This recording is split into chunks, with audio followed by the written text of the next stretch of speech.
السلام علیکم ورحمۃ اللہ وبرکاتہ۔ الحمدللہ رب العالمین والصلاة والسلام علی نبینا محمد وعلی آلہ وصحبہ اجمعین وبعد۔ طلبہ عزیز، ہم لوگ اغراض التشبیہ کی مثالیں پڑھ رہے تھے۔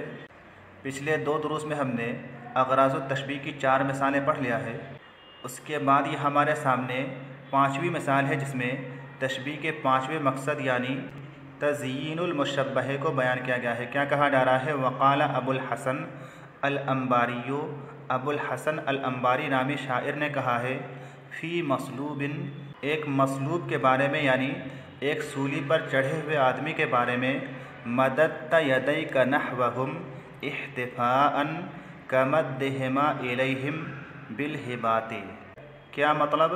مددت یدیک نحوہم، تو نے اپنے دونوں ہاتھوں کو ان کی طرف پھیلا دیا، احتفاء، احتفا یحتفی کا معنی ہوتا ہے عزت و اکرام کرنا، تعظیم کرنا، خیر مقدم کرنا، کمدہما، جیسا کہ تو ان دونوں کو پھیلایا کرتا تھا، الیہم، ان کی طرف، بالہبات، تحفوں کے ساتھ، عطیات کے ساتھ، ہبات کے ساتھ۔ مددت یدیک نحوہم، تو نے اپنے دونوں ہاتھوں کو ان کی طرف پھیلا دیا، احتفاء، عزت و اکرام میں مبالغہ کرتے ہوئے، کمدہما الیہم بالہبات، جیسا کہ تو ان دونوں کو پھیلایا کرتا تھا اپنی زندگی کے ایام میں، بالہبات، عطیات کے ساتھ، تحفوں کے ساتھ۔ یعنی شاعر نے اس شعر کے ذریعے سولی پر چڑھے ہوئے آدمی کی تزئین کاری کی ہے کہ اس کے دونوں پھیلے ہوئے ہاتھ ایسے لگ رہے ہیں جیسے کہ وہ اپنی زندگی کے ایام میں لوگوں کی مدد کرنے کے لیے، لوگوں کو عطیات دینے کے لیے پھیلایا کرتا تھا۔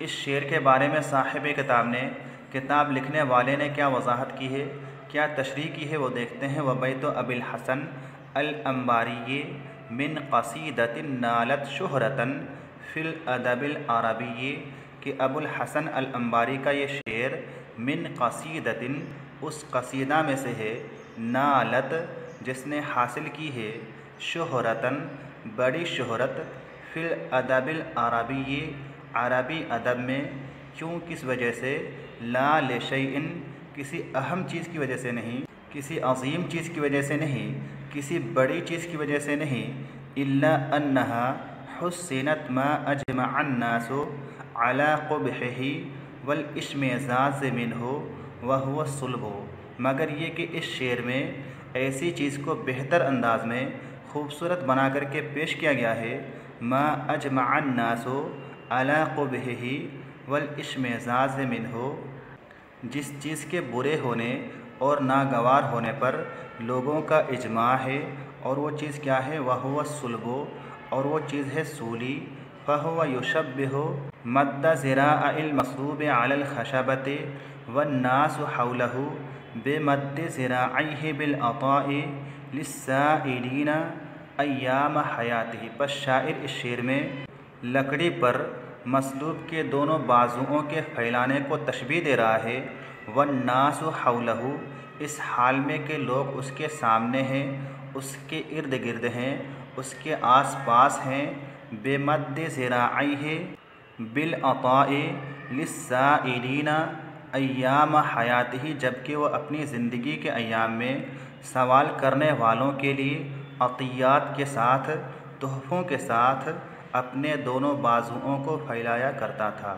تو اس شعر میں جو تشبیہ دی گئی ہے، اس تشبیہ کا مقصد کیا ہے؟ والغرض من ھذا التشبیہ، اور اس تشبیہ سے مقصد التزئین، تزئین کاری کرنا ہے، خوبصورت بنا کر کے پیش کرنا ہے۔ واکثر ما یکون ھذا النوع فی المدیح والرثاء والفخر ووصف ما تمیل الیہ النفوس، اور تشبیہ کا یہ مقصد اکثر کہاں ہوتا ہے؟ واکثر ما یکون ھذا النوع، اور تشبیہ کا یہ مقصد اکثر ہوتا ہے، فی المدیح، مدیح میں، تعریفانہ اشعار میں، والرثاء، اور مرثیہ والے اشعار میں، والفخر، اور فخر والے اشعار میں، ووصف ما تمیل الیہ النفوس، اور ایسی چیز کی صفت بتاتے وقت جس چیز کی طرف نفس مائل ہوتے ہیں۔ اس کے بعد تشبیہ کا ایک اور مقصد یعنی مشبہ کی برائی بیان کرنا، اس کی کیا مثال ہے وہ دیکھتے ہیں۔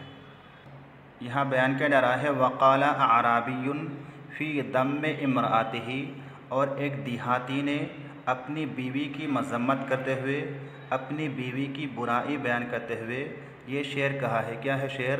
وَتَفْتَحُ لَا كَانَتْ فَمَنْ لَوْ رَأَيْتَهُ تَوَهَّمْتَهُ بَابًا مِنَ النَّارِ يُفْتَحُ۔ کیا مطلب؟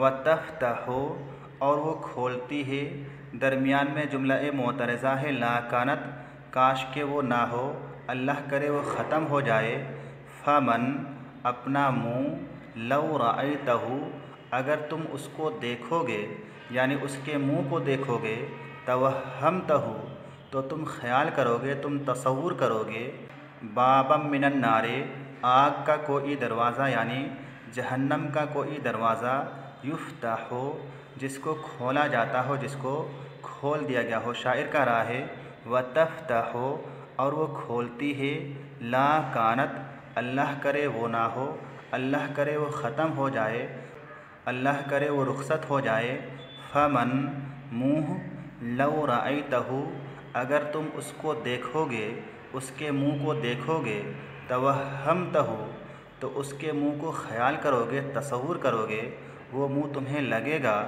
بابا من النار یفتح، جہنم کا کوئی کھلا ہوا دروازہ۔ یعنی شاعر نے اس شعر میں اپنی بیوی کی مذمت کی ہے، برائی بیان کی ہے۔ پہلے تو شاعر اپنی بیوی کو بد دعا دے رہا ہے کہ کاش کہ وہ اس دنیا سے چلی جائے تو بڑا اچھا ہوگا۔ اسی طرح سے وہ اپنی بیوی کے منہ کھولنے کی کیفیت اور صورت بتا رہا ہے کہ جب وہ اپنا منہ کھولتی ہے تو تمہیں اس کا منہ جہنم کا کوئی دروازہ لگے گا۔ اس شعر کے بارے میں صاحب کتاب کیا تشریح کر رہے ہیں؟ والاعرابی فی البیت الاخیر یتحدث عن امرأتہ فی سخط وألم، اور دیہاتی آدمی، دیہاتی شخص آخری شعر میں یتحدث عن امرأتہ، اپنی بیوی کے بارے میں بات کر رہا ہے، گفتگو کر رہا ہے، فی سخط وألم، غصے کی حالت میں، ناراض ہو کر کے، وألم، اور تکلیف کی حالت میں، حتی انہ لیدعو علیہا بالحرمان من الوجود، یہاں تک کہ وہ اس پر بد دعا کر رہا ہے، اس کے وجود سے ختم ہونے کا، اس کے اس دنیا سے فنا ہو جانے کا۔ فیقول، پس وہ کہہ رہا ہے، لا کانت، کاش کہ وہ نہ ہوتی، کاش کہ وہ اس دنیا سے چلی جاتی۔ ویشبہ فمہا، اور شاعر اپنی بیوی کے منہ کو تشبیہ دے رہا ہے، حینما تفتحہ، جب کہ وہ اپنا منہ کھولتی ہے، بے باب من ابواب جہنم، جہنم کے دروازوں میں سے کسی دروازے سے۔ تو اس طرح سے شاعر اس شعر کے ذریعے اپنی بیوی کی برائی بیان کر رہا ہے، اپنی بیوی کی مذمت کر رہا ہے۔ والغرض من ھذا التشبیہ التقبیح، اور اس تشبیہ کا مقصد برائی بیان کرنا ہے۔ وأکثر ما یکون فی الہجاء ووصف ما تنفر منہ النفس، اور اکثر اس چیز کا استعمال یعنی تشبیہ کے ذریعے کسی چیز کی مذمت کرنا، کسی کی برائی بیان کرنا کب ہوتا ہے؟ وأکثر ما یکون، اور اکثر اس چیز کا استعمال فی الہجاء، ہجا میں ہوتا ہے، ہجو والے اشعار میں ہوتا ہے، ووصف ما تنفر منہ النفس، اور ایسی چیز کی صفت بتاتے وقت ہوتا ہے جس سے نفس نفرت کرتا ہے۔ تو آج کے لیے بس اتنا ہی۔ السلام علیکم ورحمۃ اللہ وبرکاتہ۔